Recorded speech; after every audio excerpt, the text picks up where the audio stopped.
सावन सोमवार व्रत कथा, व्रत विधि, नियम और व्रत कब से शुरू करें, संपूर्ण जानकारी। जय श्री राम। मैं मयंक त्रिपाठी। दोस्तों, कैसे हैं आप लोग? स्वागत है आपका आज के हमारे एक और नए वीडियो में। दोस्तों, आज के इस वीडियो में हम आपको सावन सोमवार के व्रत और सावन सोमवार के व्रत की कथा के बारे में पूरी जानकारी देने वाले हैं। आपको 16 सोमवार व्रत के बारे में तो पता ही होगा, जो कि शिव जी को समर्पित होता है, जिसमें कि शिव जी की पूजा की जाती है और आप इसे किसी भी महीने के सोमवार से शुरू करके लगातार 16 सोमवार का व्रत रखकर पूरा कर सकते हैं। लेकिन अगर बात करें सावन सोमवार के व्रत की, तो इसका महत्व पूरी तरह से बदल जाता है। अगर आप भी जानना चाहते हैं कि सावन सोमवार व्रत क्या है, इसका नियम क्या है और इसकी व्रत कथा क्या है, तो इसके लिए आपको आज के हमारे इस वीडियो को आखिरी तक देखना होगा। हम आपको व्रत और व्रत कथा के बारे में तो बताएंगे ही, साथ में हम आपको सावन सोमवार से जुड़ी और भी कई प्रकार की जानकारी देंगे। इसलिए इस वीडियो में आखिरी तक बने रहें। तो चलिए आगे बढ़ते हैं और शुरू करते हैं। सबसे पहले जानते हैं सावन सोमवार व्रत क्या है। दोस्तों, अगर बात करें सावन सोमवार व्रत क्या है, तो हम आपको बता दें कि यह 16 सोमवार व्रत के जैसा ही है, लेकिन इसका महत्व पूरी तरह से अलग है। क्योंकि आपको यह तो पता होगा कि सावन का महीना शिव जी को समर्पित होता है, क्योंकि सावन का महीना शिव जी को बहुत ही ज्यादा प्रिय होता है। इसलिए अगर बात करें सावन के सोमवार के व्रत की, तो इसका महत्व बहुत ही ज्यादा बढ़ जाता है। बस दोनों में फर्क इतना है कि 16 सोमवार व्रत में आपको लगातार 16 सोमवार तक व्रत रखना होता है, लेकिन सावन सोमवार वाले व्रतों में आपको सिर्फ सावन के सोमवार में ही व्रत रखना होता है, क्योंकि सोमवार का दिन शिव जी को समर्पित होता है। बात करें 2023 की, तो इस साल शिव जी का प्रिय महीना सावन 4 जुलाई से शुरू होकर 31 अगस्त को खत्म होगा। तो ऐसे में आप सावन के पहले सोमवार से इस व्रत का संकल्प लेकर व्रत कथा का पाठ करते हुए आसानी से इस व्रत को कर सकते हैं। तो चलिए आगे बढ़ते हैं और जानते हैं उस कथा के बारे में जिसका पाठ सावन सोमवार के दिन अवश्य करना होता है। सावन सोमवार व्रत कथा। दोस्तों, हम आपको बता दें कि अगर आप भी सावन सोमवार का व्रत कर रहे हैं और उससे शिव जी की पूजा कर रहे हैं, तो आपको आवश्यक रूप से सावन सोमवार के व्रत कथा का पाठ करना चाहिए। इससे आपको शिव जी और पार्वती जी दोनों का आशीर्वाद प्राप्त होगा। तो चलिए आपको सावन सोमवार के व्रत कथा को बताते हैं। यह बात है तब की, जब एक राज्य में एक बहुत ही बड़ा साहूकार हुआ करता था। उसके पास किसी भी चीज की कमी नहीं थी, ना ही उसके पास धन की कमी थी और ना ही उसके पास यश की कमी थी। इतना ही नहीं, वह शिव जी का बहुत बड़ा भक्त भी था। शायद ही उससे बड़ा भक्त उस नगर में और कोई होगा। उसका व्यापार दूर दूर तक फैला हुआ था। पैसों के मामले में उसे किसी भी चीज की तकलीफ नहीं थी। उसे बस कमी थी तो सिर्फ एक चीज की, वह है संतान की। उसे सिर्फ इसी बात का हमेशा दुख रहता था कि वह निसंतान है, उसका कोई पुत्र नहीं है। क्योंकि वह शिव जी का भक्त था, तो वह इसी कामना में कि उसे पुत्र की प्राप्ति हो जाए, रोज शिव जी के मंदिर जाकर दीपक जलाया करता था। इतना ही नहीं हुआ, सावन के महीने में सावन सोमवार का व्रत और सावन सोमवार व्रत कथा का पाठ भी किया करता था। शिवजी और पार्वती जी दोनों ही ऊपर से साहूकार को देख रहे थे। साहूकार की हालत पार्वती जी से देखी नहीं गई और उन्होंने शिवजी से कहा कि हे प्रभु, यह साहूकार आपका इतना बड़ा भक्त है और आपके होते हुए इसे इतनी ज्यादा परेशानी हो रही है, यह इतना ज्यादा दुखी है, आपको इसकी सहायता करनी चाहिए। तभी शिवजी पार्वती जी से मुस्कुराकर कहते हैं कि आप सही कह रही हो, लेकिन साहूकार इसलिए दुखी है क्योंकि वह निसंतान है। तो इस बात पर पार्वती जी शिव जी से कहती है, तो अगर वह निसंतान है तो आप उसे पुत्र प्राप्ति का वरदान क्यों नहीं दे देते, आखिर वह आपके इतने बड़े भक्त हैं। पार्वती जी के इस बात को सुनकर शिव जी पार्वती जी को कहते हैं कि मैं साहूकार को पुत्र प्राप्ति की वरदान तो दे दूं, लेकिन उनके जीवन में पुत्र प्राप्ति का योग नहीं है। अगर मैं यह वरदान दे भी देता हूँ तो उनका पुत्र सिर्फ 16 वर्ष की आयु तक ही जीवित रह पाएगा, उसके बाद उसकी मृत्यु हो जाएगी। शिवजी के ऐसा कहने के बाद भी पार्वती जी नहीं मानती है और शिव जी से आग्रह करती है कि कृपा करके आप साहूकार को पुत्र प्राप्ति का वरदान दे दे। पार्वती जी के ना मानने और बार बार शिव जी से आग्रह करने के बाद शिव जी को आखिरकार पार्वती जी की बात मानी पड़ी और उन्होंने साहूकार को पुत्र प्राप्ति का वरदान दे दिया, लेकिन उन्होंने यह भी बता दिया कि वह पुत्र सिर्फ 16 वर्ष की आयु तक ही जीवित रहेगा, उसके बाद अचानक ही उसकी मृत्यु हो जाएगी। क्योंकि साहूकार को यह बात पहले से पता है कि उसका पुत्र 16 वर्ष से ज्यादा जीवित नहीं रह पाएगा, इसलिए वह इस वरदान से ना ही तो खुश हुआ और ना ही दुखी हुआ। वह ऐसे ही शिव जी की पूजा करके घर चला गया। शिवजी के वरदान से ऐसा ही हुआ, उसकी पत्नी गर्भवती हुई और 9 महीने बाद जाकर उसे एक पुत्र की प्राप्ति हुई। गांव मोहल्ले में खुशी का माहौल बन गया।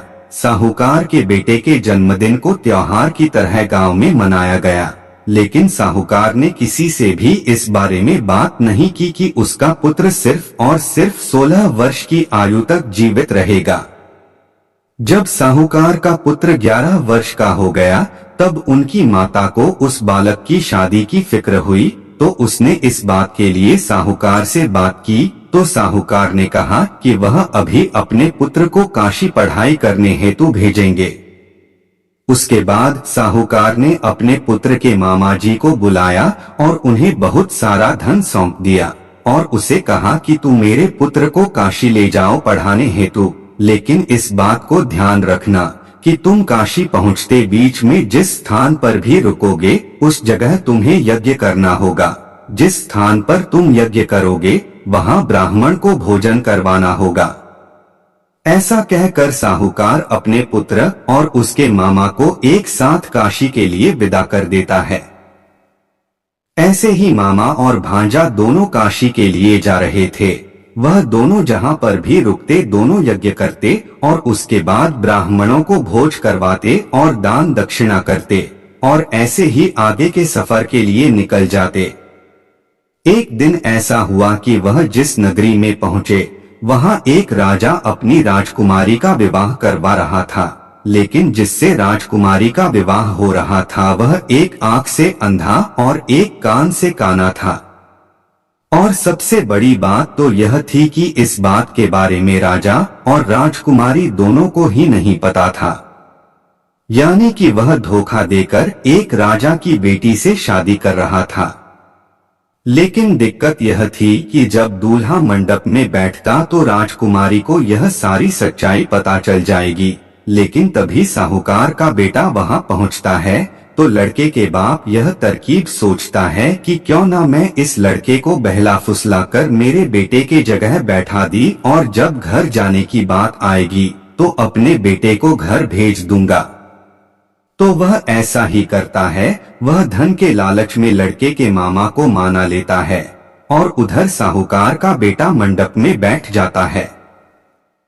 लेकिन साहूकार का बेटा बहुत ज्यादा ईमानदार था। जब शादी का कार्य संपन्न हुआ तब उसने उस लड़की के दुपट्टे पर लिख दिया कि तुम्हारी शादी मेरे साथ हुई है और जो तुम्हारे साथ दूल्हा बनके घर जा रहा है वह तो एक अंधा और काना व्यक्ति है।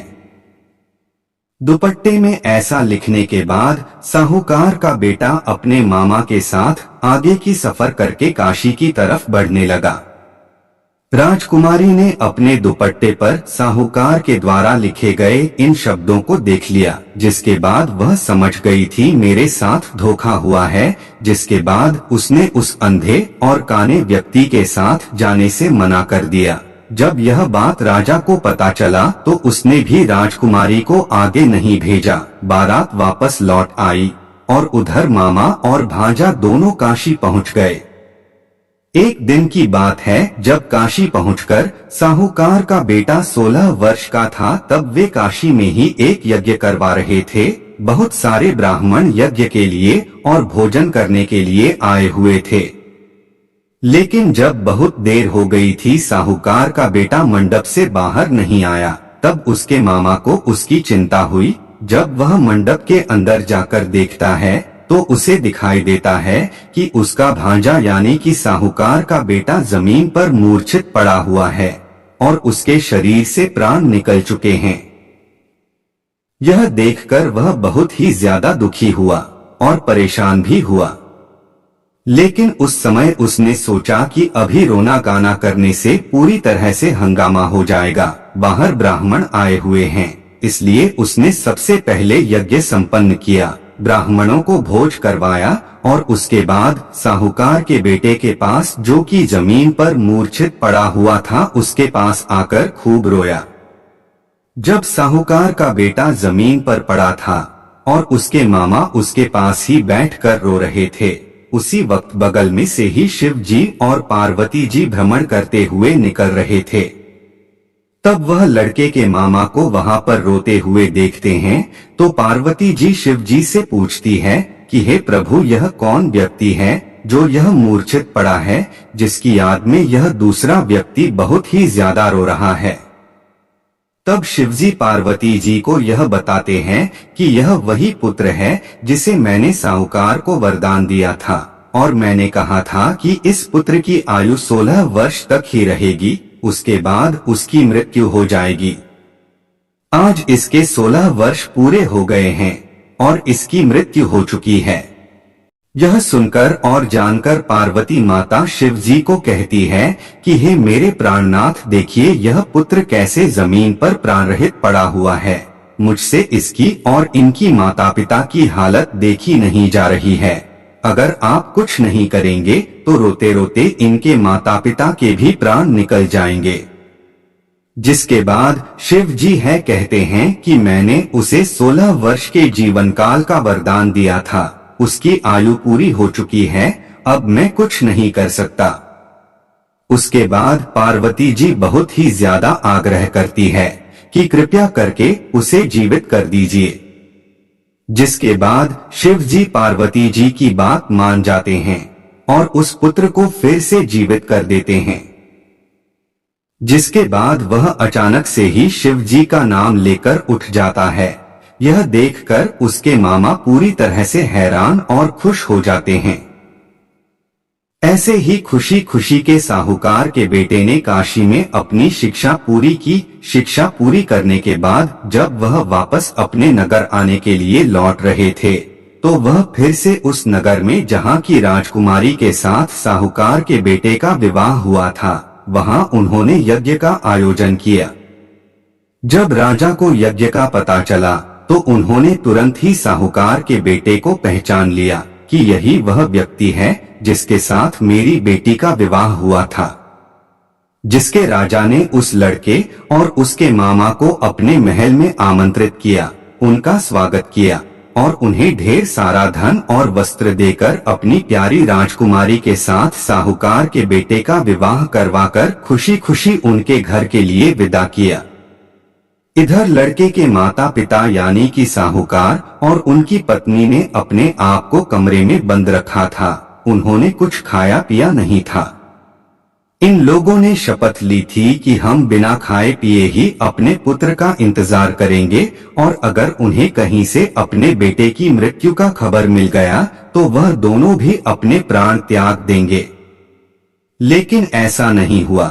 जैसे ही मामा और भांजा नगर में पहुंचे, लड़के के मामा ने दूत के हाथों यह खबर साहूकार और उनकी पत्नी तक पहुंचाया कि हम नगर आ चुके हैं और उनका पुत्र भी जीवित है।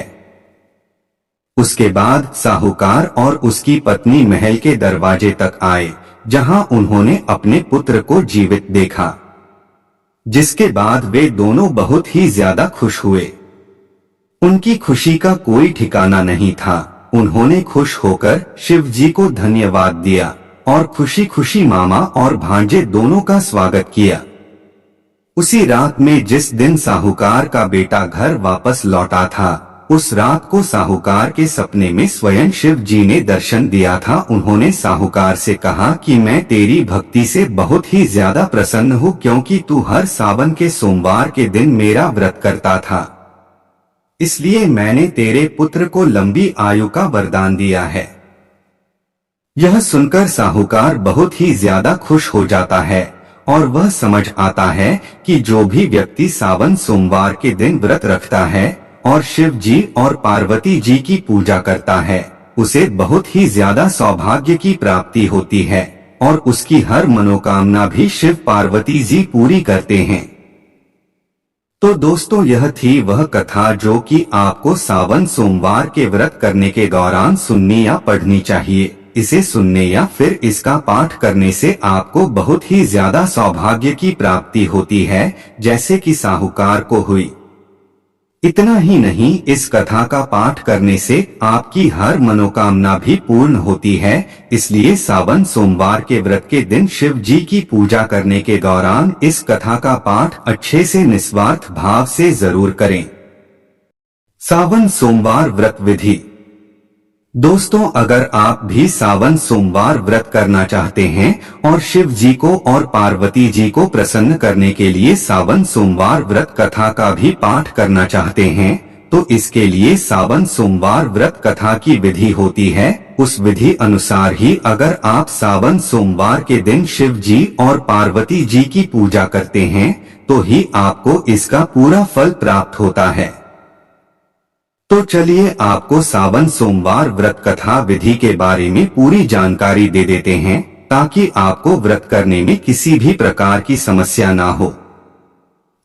जिस दिन आपको यह व्रत करना है, यानी कि सावन के सोमवार के दिन आप सुबह ब्रह्मा मुहूर्त में यानी कि सूर्योदय से पहले उठ जाएं और स्नान आदि कार्य करने के बाद स्वच्छ वस्त्र धारण करके तैयार हो जाएं। तैयार होने के बाद आप अपने पूजा स्थान में गंगाजल का छिड़काव करें। आप चाहे तो अपने पूरे घर में गंगाजल का छिड़काव कर सकते हैं, इससे आपको और भी अच्छा महसूस होगा। अगर आप चाहे तो अपने पास ही शिव मंदिर में जाकर शिव जी की पूजा कर सकते हैं, लेकिन अगर आप मंदिर नहीं जा सकते तो आप घर में ही शिव जी की प्रतिमा, मूर्ति या फिर शिवलिंग की मदद से शिव जी की आराधना कर सकते हैं। अगर आपके घर में शिवलिंग मौजूद है तो आप शिवलिंग का सबसे पहले जलाभिषेक करके पूजा को शुरू करें। गंगाजल के अलावा और शिव जी का अभिषेक दूध, दही, शहद, घी आदि चीज से कर सकते हैं। अभिषेक करने के बाद आपको अपने व्रत का संकल्प लेना चाहिए। लेकिन अगर आपके घर में शिवलिंग नहीं है तो आप ऐसे ही शिव जी की प्रतिमा या तस्वीर से शिव जी की पूजा कर सकते हैं। उसके बाद आपको शिव जी को धतूरा, बेलपत्र, दूर्वा, कनेर के फूल, कमल के फूल और नील कमल के फूल और इसी के साथ बेल का फल, भांग, चावल आदि अर्पित करना है। इससे भगवान शिव बहुत ही ज्यादा प्रसन्न होते हैं।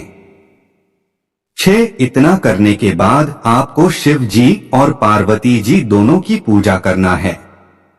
इस बात का आप विशेष ध्यान रखें कि इस दिन आपको पार्वती जी की पूजा करनी है, वरना आपको इस व्रत का पूरा फल नहीं मिलेगा। और इस बात का भी ध्यान रखें कि जब आप शिव जी और पार्वती जी की पूजा कर रहे हैं, तब आप ओम नमः शिवाय मंत्र का उच्चारण अपने मन में करते रहे। दोस्तों, अगर बात है सावन सोमवार के व्रत कब से शुरू करना चाहिए, तो हम आपको बता दें कि सावन के पहले सोमवार के दिन से ही सावन सोमवार के व्रत को शुरू करना बहुत ही शुभ माना जाता है। इससे व्यक्ति की हर मनोकामना पूर्ण होती है। तो अगर बात करें इस वर्ष यानी कि 2023 की, तो इस वर्ष सावन का महीना 4 जुलाई से शुरू हो चुका है, तो आप इस साल के सावन के पहले सोमवार यानी कि 10 जुलाई से इस सावन सोमवार के व्रत को करने का संकल्प शुरू कर सकते हैं। आप पूरे सावन भर यानी कि 31 अगस्त तक सावन सोमवार के व्रत कर सकते हैं। दोस्तों, अगर बात करें कि आप सावन सोमवार व्रत रखते हैं तो आप क्या क्या चीजें खा सकते हैं, तो हम आपको बता दें कि जिस दिन आप व्रत करते हैं यानी कि सोमवार के दिन, उस दिन आपको शाम को ही शिव जी की आरती करने के बाद अपना व्रत खोलना चाहिए। इससे पहले आप अन्न का एक दाना भी ग्रहण नहीं कर सकते हैं। शाम को आरती के बाद व्रत खोलने के बाद आप ऐसा भोजन कर सकते हैं जिसमें कि नमक ना हो, और ध्यान रहे कि उस दिन खट्टी चीजें भी ना खाएं।